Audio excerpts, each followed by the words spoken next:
افواج پاکستان کے اعلیٰ ترین افسر جنرل شاہد عزیز، جو ریٹائرمنٹ کے بعد پرویز مشرف کے دور میں چیئرمین نیب بھی رہے، ان کے بارے میں معلوم ہوا ہے کہ وہ غیر ریاستی عناصر کی قیادت کرتے ہوئے ایک ایسی جنگ میں مارے گئے ہیں جس میں افواج پاکستان نے سینکڑوں جوانوں اور افسروں کی قربانیاں دی ہیں۔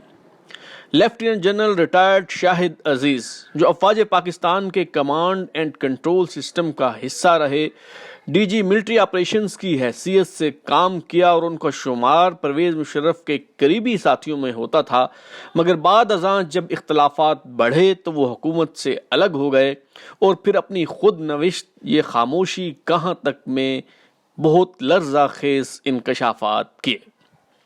ان کے خاندانی ذرائع بتاتے ہیں کہ وہ اپنی غلطیوں کا ازالہ کرنے کے لیے کسی ایسے محاذ کی تلاش میں تھے جہاں وہ امریکہ کے خلاف لڑ سکیں۔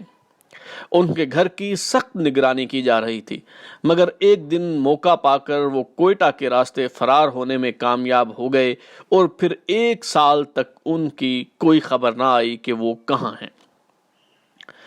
چند روز قبل ایک نجی ٹی وی کی اینکر نے جنرل پرویز مشرف سے سوال کیا جنرل شاہد عزیز کے حوالے سے، تو آئیے سنتے ہیں کہ انہوں نے کیا جواب دیا۔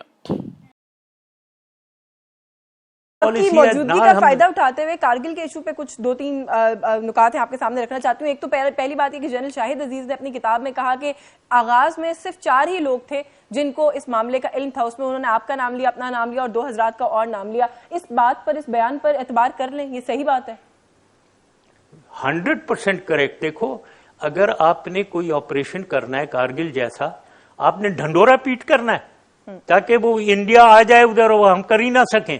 یہ کہ آپ کی شاہد عزیز سے پوچھو، کیا یہ ملٹری سکھاتی ہے ہمیں؟ سیکریسی سکھاتی ہے ملٹری، اور اس کے بعد need to know basis, need جس کا ہے اس کو بتائیں گے اور کسی کو نہیں پتا ہونا چاہیے۔ یہ ایک ڈویژن کا کام تھا، جو ناردرن ایریا کی ڈویژن ہے اس کا کام تھا، تو کیوں ہم نے سب دنیا کو بتانا ہے؟ اور جہاں تک شاہد عزیز کی کتاب کی آپ بات کریں، آپ شاہد عزیز کو نہ کوٹ کریں۔ شاہد عزیز تو میرا ڈسٹنٹ ریلیٹیو بھی ہے، میں جانتا ہوں اسے۔ وہ ایک ان بیلنسڈ آدمی ہے۔ پتہ ہے ابھی کدھر ہے وہ؟ آپ کو معلوم ہے ابھی کدھر ہے؟ کوئی پتہ نہیں، داڑھی اگا کر وہ سیریا میں شاید گیا ہوا ہے، کچھ لوگ کہتے ہیں مر گیا ہے وہاں۔ تو دس از شاہد عزیز، تو یو ڈونٹ نو۔ اور ایک زمانے میں یہ کیا تھا میں جانتا ہوں، یہ جب میجر اور کرنل تھا اس وقت یہ کیا کر رہا ہوتا تھا، میں جانتا ہوں اسے۔ تو یہ ایک ان بیلنسڈ آدمی ہے، کبھی ایک طرف کبھی دوسری طرف، اب یہ لکھتا ہے تو سب شاہد عزیز شاہد عزیز۔ جنرل پرویز مشرف نے تو یہ دعویٰ کیا تھا کہ جنرل شاہد عزیز شام میں مارے گئے ہیں، مگر غیر مصدقہ اطلاعات یہ ہیں کہ جنرل شاہد عزیز شام نہیں بلکہ افغانستان میں طالبان کی صفوں میں شامل ہو گئے تھے اور پاک افغان بارڈر پر مارے گئے ہیں۔